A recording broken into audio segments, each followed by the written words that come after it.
Jeremy, take me through all the different new things at McFarlane Toys. I know you guys got a lot of great new stuff. Cool. Let's actually sneak back over to the front side. We can kind of do a round-robin tour, and we can kind of go through it all in a little bit more of an organized fashion. That way you get a chance to see everything with a little more sense to it.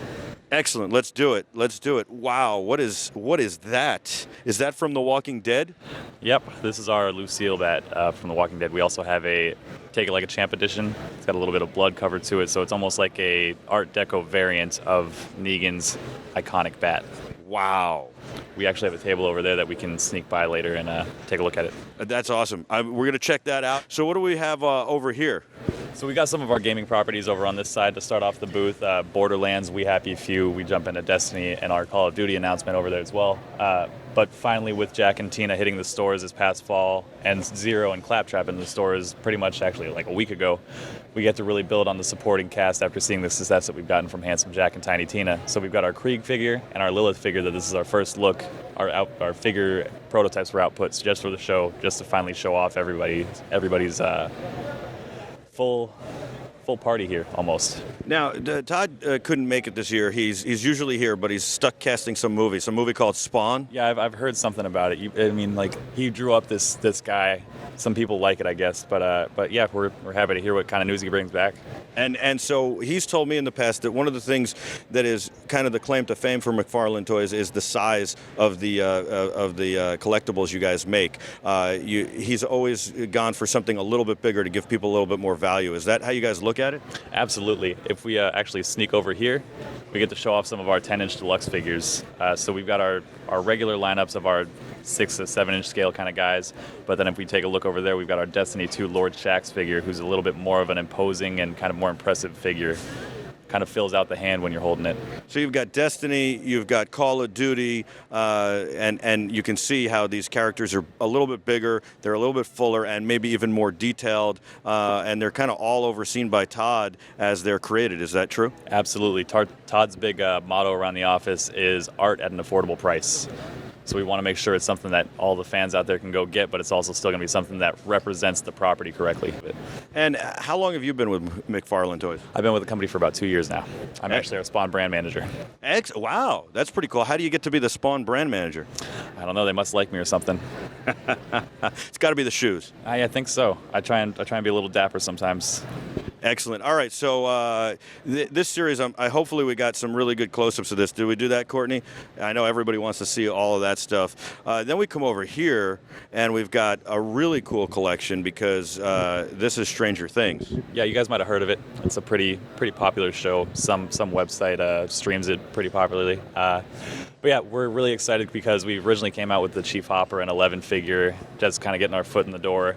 And then we have Dustin and Lucas coming out in a couple weeks as well. With our Mike and Will figures, you really get to complete the set of the core cast. And with that core cast set, it allows us to dive a little deeper into variations or other versions of characters. We've got our Punk 11 that's actually going to be coming out this summer, along with our Ghostbusters 4-pack. Such an iconic episode, it's got to be called out. And since we're such big fans of the product we make too, you guys actually just benefit from us wanting to play with the toys. So we make them for us, and you guys just get them as well. Now, the other thing too is all the articulation that McFarlane Toys always builds in, and the movability and the action poses. So action poses are huge. Todd told me years ago that when he first started, nobody was doing action poses. It was just a bust kind of thing, even if it was a full body. And you guys have always had the hallmark of action poses, and of course you can even see Will with the walkie-talkie in somewhat of an action pose. Absolutely. We actually tried to convey that as much as we could with the display case here. So in here we've got a production sample of our Demogorgon in-box, and usually our 10-inch figures don't feature much articulation, if any. It's more of a display or collector piece. But since this 10-inch scale fits so correctly in the universe with the size of the kids that we've made, we wanted to make him an action figure that lives with them instead of a display piece that you would just have in the background while you play with these guys. So we even have him sprawled out up here like he's thrown up against the chalkboard, trying to show everybody that he is fully articulated. RPod77 says want. Zonalap says looks epic. O-Nerd says that's beautiful. And Dawn Patrol says great packaging. Can't agree more with all that. I think it's interesting how you also work to get the sizes of all the characters kind of in relationship to themselves, right? So obviously, the Demogorgon is the same size as it should be relative to the characters. Absolutely, proportion is got to be in part here, especially since the kids are the main characters, but then you've got your other main characters like Hopper. You want to be able to show the differentiation in the size of those guys, as well as the Demogorgon is kind of just the big, long, gangly monster of the show, so he's got to be the big, long, gangly action figure. I think that the detail on these is cool, and you can play with them or display them or do both, which is really nice. Now, with the guys, are these guys from season 1, season 2? These aren't coming out till summer 2018, so technically they could almost even be probably season 3. But I would imagine these are more towards season 1. We do our best to blend all the seasons together, especially when it's a timed release like this, especially with seasons and episodic really call-outs to it. But we also don't want it to pull too far away from the idea of, since our 11 came out this past fall, we want our spring Dustin and Lucas to still be able to live in that universe with her, so that way once we get that first knockout set of the 4 kids, as well as 11, I guess 5 kids, sorry everybody, once we get them knocked out and you can have them together and they stay in that same size, that's when we'll be allowed to kind of grow with the kids growing. Since they are kids, they're naturally going to grow up and become taller. We want our first ones to be what you know and recognize, really. And you see them as Ghostbusters here, which you said was an iconic episode. That's really awesome. Very cool. Let's keep going. Were you surprised at how amazing that series is, but not only is, but took off, and how quickly it took off? Absolutely. Who would have thought that such a uniquely nostalgic show like that would ramp up in today's such a modern, hungry entertainment crowd? I agree. I was shocked by it, and it's a great series. I certainly enjoyed it. So is this a kind of a collage of all the different things you guys have, like a representation, or is this specifically laid out in a certain way? This is basically a collage, like you said. It's a lot of the figures and stuff that we've come out with already or most recently released, so it's a lot of stuff that hasn't been, it's not that it's a reveal here so much as it's a saying, hey, look at this is some of the other call-outs as well. It's not just this year's product. We did all these other cool things. But we do have the call-out to our new sports lineups, our Madden NFL lineup for this fall, as well as our NBA 33 lineup this fall. You know, you got Carson Wentz. I'm just wondering if you have a Nick Foles. I can't. On the way? What uniform would you put him in? Because it probably won't be Eagles. Yeah, no, he's definitely in the consideration now. He proved himself. He ran through the playoffs like a real starting quarterback in the NFL. So hopefully he puts himself in the running with Kirk Cousins this offseason. Do you think about making his form and then holding him back to see what team he goes to? Is that something that goes into the thinking because he's potentially on the trading block? Absolutely. No, we bring a huge pool of players together originally, but then we thin it down to what the line needs to be. So we've already got that backlog to pull from once we're ready to kind of throw a guy back in there if the demand is there for it. Very nice. Obviously, Tom Brady, you've got some NBA stars. You do some interesting things with NBA guys and NFL guys. You see Lonzo Ball right there, one of the top draft picks in last year's NBA draft with the Lakers. And The Walking Dead up there, you've got Ezekiel and Shiva. That's pretty amazing. Explain that. All right, so we actually get to cover both the Walking Dead comic as well as the TV show. If you look up there, we got the comic property displayed with just an incredible presence. That blood splatter is unreal to me because our design team did such a good job of developing it to where it reflects and absorbs the light to where it almost looks like it's interlit. It does. It is absolutely. If you see it in person, it is unbelievable. I don't know how you guys did it. How'd you even come up with the concept of doing it? It hasn't been done before, has it? No, not well. We dabbled with it a little bit previously, but that's where the creativities of our job as the brand managers kind of comes in to say, all right, well, let's give the fans a reason why this one's a little different. If we already have something Ezekiel, let's give them a reason to go get another Ezekiel. Good question from Wario4D. We're talking about the Lonzo Ball player real quick from the Lakers. They want to know if he comes with the Big Baller brand shoes. So, through a lot of these things, such as even Nike, we had to work with different licensing contacts. As most of you know, with a lot of the marketing process with his father, Mr. Senior LeVar, James Ball, he is quite the quite eclectic, and he was one we were unable to reach out to in time, specifically to try and knock that out, but it was definitely something me, because I'm also our sports brand manager, was really pulling for. I at least wanted to give the representation of it, but we ran into a couple walls maybe, so he doesn't unfortunately have the Big Baller brand. Well, maybe in the future you just do the shoes, since they might have more production value than Lonzo right now. Oh, just kidding, just kidding. Lonzo's going to be a great player, I swear. He was worth the number 2 pick in the draft. Yeah, as long as Markelle Fultz keeps throwing up air balls in practice, nobody's going to talk about his shooting form. And who knows, LeBron could go there next year and turn the whole thing around. Tell me about the whole Spawn setup you got here. So we wanted, with Todd revealing his production company at San Diego Comic-Con this past year, we really wanted to show the display the presence that he still has in the action figure as well as the resin industry, because the McFarlane Toys name is his own namesake. So we want to really push home with a lot of the people coming to this toy fair that we still have the Spawn IP, and we're really trying to make a big statement for it. You know, Todd's told me this over the years. He's worked so hard to keep the entire IP together and fought for it. That's what, kind of held up the movie at some point, because he wanted to direct it. And I think that that's really important. He wanted his hands on it. He felt that that's what the fans deserved and what they should get. It should be his vision all the way through. And I think that's amazing. I'm imagining he's very hands-on with all these figures as well. What's the difference between resin and vinyl? And there are some other kinds that we see here, but it seems like you guys are traditionally with resin, and it always seems like the products are top-notch. And you might use a variety, but always seems like the figures are just so well-made, and they're so beautifully done and so accurate. It just gives you that much more of a hardy piece to really play with or display even. While it looks like it's this big behemoth, a lot of toys generate to the vinyl. It's to keep it a little lighter and stuff. We're not afraid to make that big girthy look also be a big girthy feel, so it just feels that much more impressive. If you got Spawn throwing up the axe looking like a real power move, you want the material that goes into it to be able to reflect that as well. You've got a good part of the Walking Dead collection down here as well, and you want to walk us through that as well. We're with McFarlane Toys. Jeremy is here. Todd is casting some movie called Spawn. Yeah, I don't know if you guys have heard of it, but he was around in the 90s at some point in time, I think. But it's kind of a big deal. Yeah, some people know. The Walking Dead guys here, though, this is more of a callback to like, hey, look at what we've previously done. Look at how impressive our 10-inch line have been. Look at our deluxe box multi-packs. We've got our Daryl and Ezekiel here that have hit stores already, too. We actually have a presence for Walking Dead in the case that's on the next part of the tour that show off some more of the new guys.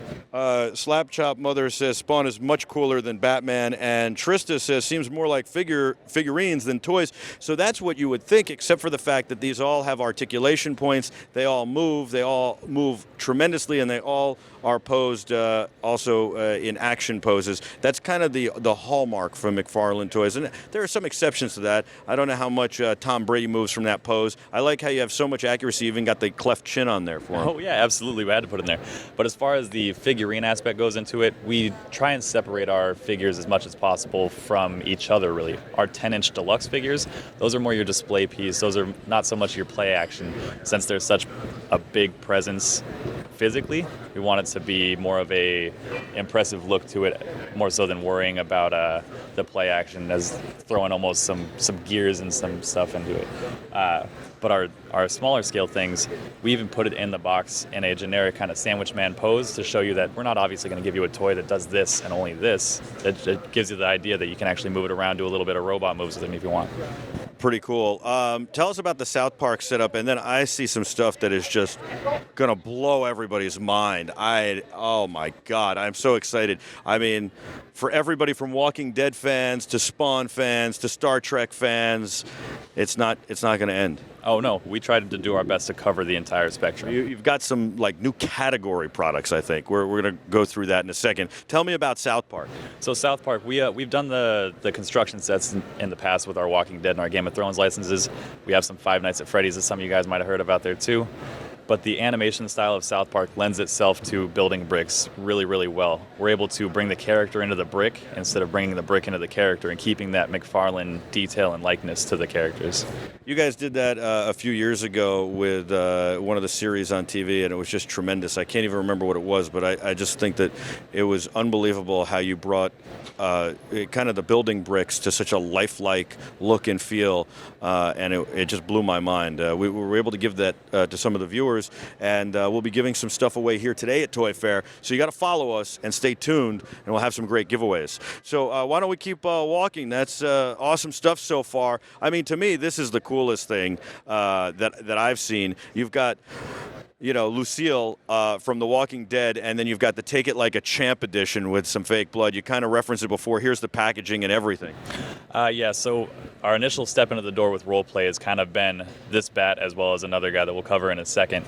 But seeing how much of a home run this has been for us, we decided we would revisit. Pun intended? Absolutely. Pun on purpose. But we wanted to revisit it and kind of give you the more Negan-esque part to it. He beats the hell out of people, so we want to give you the bat that looks like he's beat the hell out of some people. I love it. Is it possible, maybe we should talk to Carmen about this later, but I'd love to give one of these to the Terrifics. I mean, I'll see what I can do.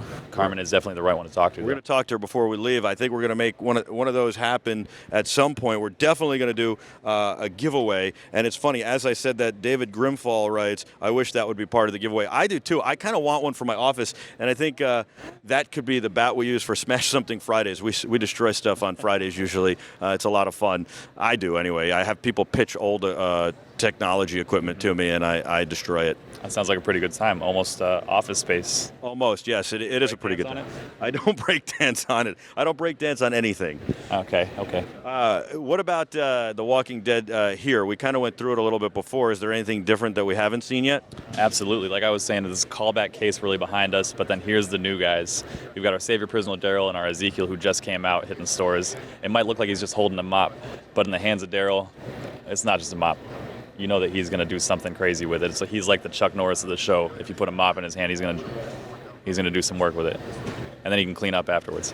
I like that callback to Chuck Norris from, like, you know, the 70s and 80s, who just, the guy on TV who killed people, destroyed people, kicked butt in the 70s and 80s. You just did a nice callback. Yeah, I mean, I do what I can. I try and stay as on topic as possible. Yeah, you know, it's probably because you have a Bowflex at home or something. I mean, yeah, I probably tell. But yeah, we got some of our new reveal figures too. Our All Out War Rick, our All Out War Daryl 10-inch figure. Like I said, the 10-inch a little bit more of a display piece than a play piece. But this Rick, while he is kind of posed right now, our design team output this prototype, hand painted it just for the show, and we wanted it to display really well. So we had him kind of, we're going to say, we're super glued some of his joints so he didn't fall apart too much, as it is a prototype. But he is fully posable. That is awesome. I love how many prototypes you guys have here, too, because this is, again, an industry-only show. This is so people will come, and buyers from stores, they'll carry them in specialty stores, they'll carry them in the Targets and the Walmarts and all that to decide how much of each or what they want to carry. And so you have a lot of prototypes here, especially a lot of other companies, too, because what if nobody wants that one character? Then you actually might not make it, or maybe it just, you know, was just thought of, and so it's not really ready yet, but you have all these prototypes, and we're bringing this to people now, so that's what I'm excited about. Yeah, exactly. We got to show people why this Daryl's more important than just the one that you already have. We got to give you a reason to go get it. So bringing out all the new stuff that actually hasn't been physically output and forcing our design team to put the prototypes into real life, it's nice to be able to show off some of the stuff a little earlier than the production process might allow. Awesome. How about this? We've got this Star Trek collection, which I am just blown away by. I think any Star Trek fan is going to be blown away by, because not only do you have the characters, but you've got the Star Trek phaser with play action lights and sound, and I'm not sure I've ever seen that before, certainly not in such detail, and well, seemingly is going to be so much fun. So what's fun about this too, while I am the sports brand manager, I'm actually our Star Trek brand manager too, which seems like a weird marriage of a person, but there's so many nerds in basketball that don't even realize it. I'm happy to acknowledge it. You got all those fantasy stats you take notice of. You're a nerd too, so I translate that back over to Star Trek too. I put my heart and soul and care into this. I'm actually going to sneak away and grab something to show off in a second. All right, that sounds good. Now, Star Trek obviously just keeps going on and on and on. It never ends, so we'll have to hear more about it as Jeremy comes back. But I think we have something very special here. Jeremy, is this a working prototype? This is a working prototype. Like I was saying, our design team works some magic to get all this stuff out on time. I wanted to do the Discovery phaser to show all the fans that we're not just doing the original series, we're not just doing Next Generation, we're not just doing Kirk, we're not just doing Picard. We're going to dip through the whole franchise. So this is something that's not even painted. This would be like an original prototype. Absolutely. What's crazy about this one, though, is a working prototype. So it's not just an output, it's a physical working output. Can you show us a little of the features? Absolutely. So We've got the battery pack down on the bottom. It actually ejects. It has an illumination. You can turn off and on. Insane. Pops right back in. Up top, you've got the rockers for activating it. You get a little bit of a strong click to know that it's ready to go. And you pull the trigger. And it lights up. You got the light on top to let you know if it's on stun or kill. It actually comes out of the front as well to show the kind of the beam of it. And we can rock over here to show off the blue stun. Can you point it right at the camera right there and shoot it right into the lens so people can see that? I really wanted to put the play action back into something that just feels like it should have a little bit of more oomph than just a little toy in the hand. I love it. It's all about role play. Could I try? Oh. And then you can just, wow. We also got this feature too.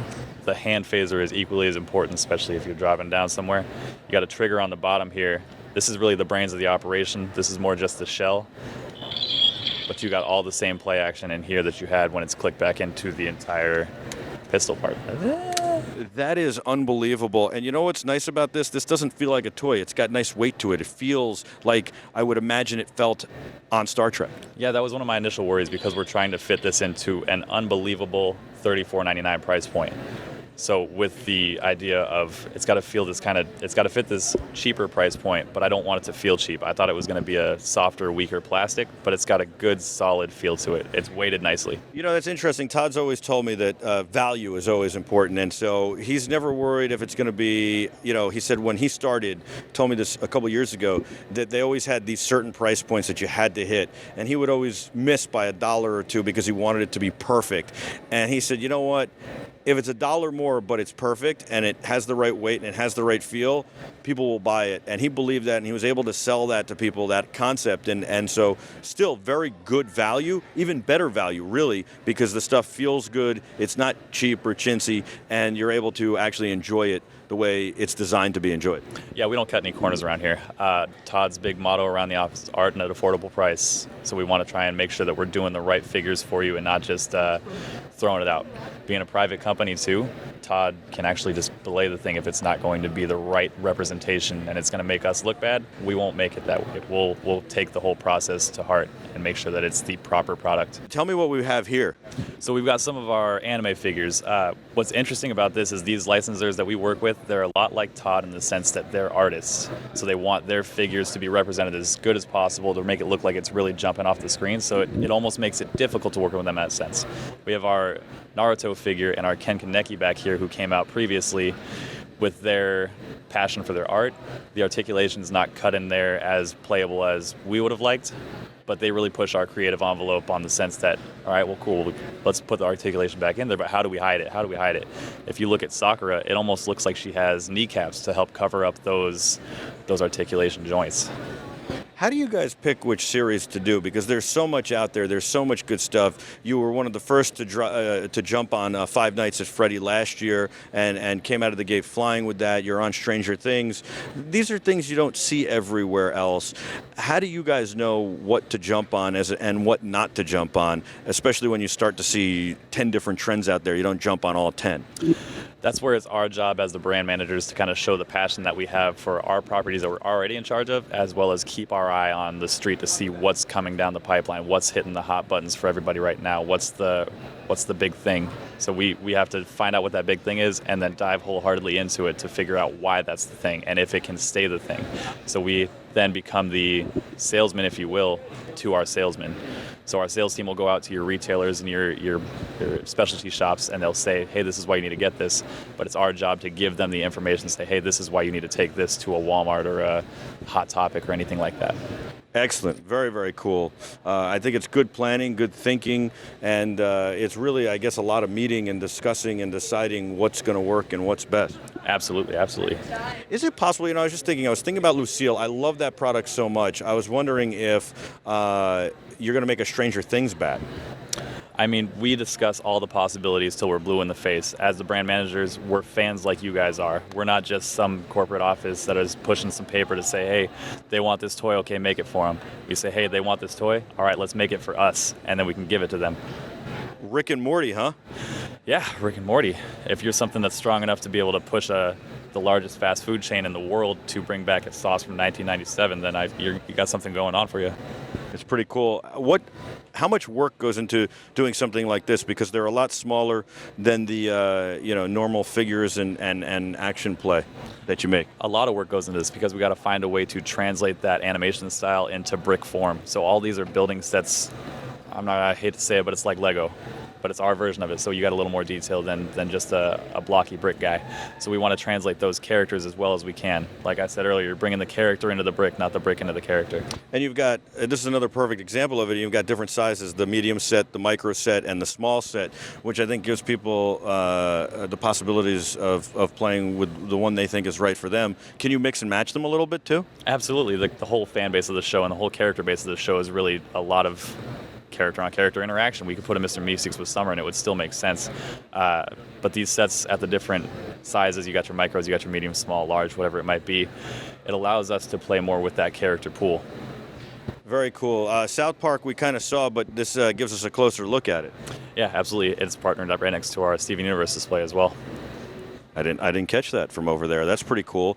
And South Park's been around a long time. How long have you guys been doing South Park? We actually just picked up the partnership last year, and we were able to pump out I think we did 6 sets last year with them. Wow, very cool. How about over here, Hello Neighbor? So this is a brand new partnership announcement as well. It's a very strange indie game that is, it's so weird. I liken it to Five Nights at Freddy's in the same sense that it's got that creepy feel to it, but you don't see any blood or guts or anything like that, so it's still kind of clean cut. You know what's interesting? Earlier in the week, somebody said, oh, this is the next Five Nights at Freddy, and they showed me something.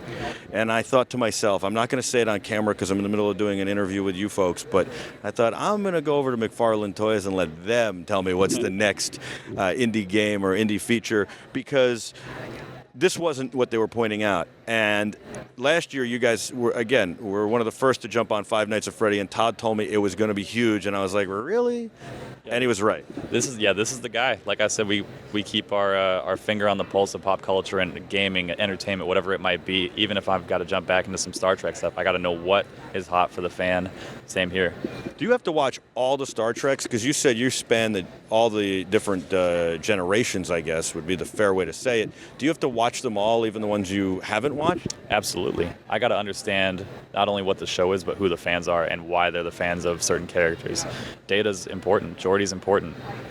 Very, very true. I think it's really important to get it all right for the fans, and you guys definitely do. I don't want to cross over Gabe here, but I will. This is Five Nights at Freddy. Anything new this year? These guys actually all just hit stores. What's really cool about this brand is since there's only a handful of characters that you can really pull from, they push our creativity to the next level of saying, all right, well, let's do the Withered one, let's do the Nightmare one, let's do a Faceless one down here, let's do a Jump Scare one with the Funtime Foxy here from Sister Location. We really get to play around with the same figure, but making it a different figure, and kind of like I said earlier, giving you that reason to go get that other one. Are all the products limited in some way? They're all limited edition? Essentially, yeah, especially once that kind of shelf season of it is gone on the shelves at stores. It's really hard to find. You go look at a lot of these guys in secondary markets, they go for a lot more than $12.99. Yeah. Yeah, absolutely. Very cool. So there was one thing over there that we didn't get to see. Can we revisit it? We're at McFarlane Toys at Toy Fair 2018. New York City, live here at the Jacob K. Javits Center on BeTerrific. I'm Michael Artsis. This is Jeremy from McFarlane Toys. Todd couldn't make it. He's casting some film. I don't know exactly what he's doing. Some film named Spawn. Spain or something. Spain. Like there you go. By the way, if you want to see an interview with Todd McFarlane, you can head over to our site. We've done several, and I'm sure later in the day we might play one at the end of this as we do the raffle for everybody. We are going to be giving away products, so follow us, and you're entered automatically to win. And stay with us for the whole day, and we'll be giving away some cool stuff. So here we have the Iron Gallahorn from Destiny 1 release. Since they came out with a new game, we're looking in to see what other potential roleplay opportunities there are there. But this guy is our first real behemoth in the roleplay community. This is phenomenal. So is the idea with this that you can not only roleplay with this, but you can actually, and use it for cosplay, but you could actually somehow hook it up to your system and play with it? I mean, that would be awesome. But so it's more about the roleplay and the cosplay community, or even the display community, because it's such an intricate and beautiful real piece. If you're not a cosplayer, this could be something I could see somebody mounting on their wall above their fireplace. It absolutely looks beautiful. So what's the price point on something like this? I would imagine this would go for a lot of money. This guy, $170. That's not bad. Not too bad at all. Since it almost is, it's too much. It's such a huge product that we had to find our way to keep that art at an affordable price. I'm going to keep pitching it to you. Does it light up and make sound? So there's no light up to it, but the scope here is telescopic, so you look in one end and it brings you up to the top side. But it does also make sounds and a little bit of vibration to it too, so where when you shoot it, you feel a little bit of rumble. Can I try it? You can absolutely try it. Thank you. I think Adam's going to pass out. He plays Destiny and Destiny 2 just about every night. Oh my God, I can see through the scope. This is so cool. Oh, the sounds are amazing. The rumble is unbelievable. This is so cool. I'll see you later, Jeremy. Thanks. You guys out of here? Wow. Oh my God. When's that going to be available? It's actually available now. So it was originally a first look for GameStop, but we're looking to see what other retailers want to pick it up so we can get more for you guys. Very, very cool. I'm sorry that Todd couldn't make it to Toy Fair this year. We're disappointed, but we're glad to have you, and it's interesting to get your perspective on everything as well. And thanks for taking us behind the scenes. I want to find Carmen for a minute to try and twist her arm into a giveaway or two for the audience. And I got to tell you, I think Wario4D got our joke when you said Spain. Obviously, it's very funny because he's obviously working on Spawn and got caught up. Thank you guys so much. It has good heft, but it's not heavy. You can wield that. Yeah, again, we wanted to take the cosplayers into mind. A lot of the big stuff like that, it's a little heavy. It's too much to lug around for an all-day kind of convention or event. We wanted to make it evenly weighted while it's still pretty light to where you can kind of just throw it around all day. It's pretty cool. Yeah, I like that idea because if you're cosplaying, especially at a con, you're going to walk around with something that big all day. You don't want it to be heavy. Yeah. You know, like our wonderful camera people, Courtney and Gabe, they have to wield those things all day. Can you imagine that? Absolutely not. I'm not jealous of you guys. Those cameras are not light. There you go. They cross streams right there. I don't know what's going to happen with that. So is Carmen around? Can we say goodbye to her and also see if we can twist her arm? I know she loves the Terrifics, and so does Todd. Tell Todd we said hello, by the way. Absolutely, sorry we missed him. I'll see if I can find her in the back, and if I can't find her, maybe I'll just try and transform myself into a little bit of Carmen for you guys. Oh, that would be awesome. These guys make the coolest toys. They're so cool, and this is an industry-only show. We just took you behind the scenes, so you see toys that aren't even out yet. Some of these won't be out till the summer. We're going to keep it rolling. We're going to keep moving, but we're trying to get you a really cool giveaway. Hey, Carmen. I see her behind the scenes. How are you? She's the best. Carmen is absolutely the best. One day we're going to go to the factory, by the way, and their facility. We talk about it every year, Carmen and I, and we never actually do it. But we're going to make it happen this year, and we're going to see what's up and what these guys go through. It's pretty amazing. I know my jaw just keeps dropping over here. I just want to take this and run. Courtney, should I take it and run? Just wink once for yes, two for no. Oh, this is awesome. So I was able to pull her arm and grab a couple things here. I'm also going to swing back like this. Oh, that is so amazing. Do you see that? Do you see that? We got a Lucille Take It Like a Champ edition. You guys came around at the right time. We're kind of wrapping down the show. You guys are the lucky ones. You're the greatest. Tell Carmen she's the greatest, and tell Todd he's the greatest. McFarlane Toys is the greatest. Thank you. Absolutely. Happy to see you guys. Oh, this is one I don't want to give up, but I'm going to do it for the Terrifics.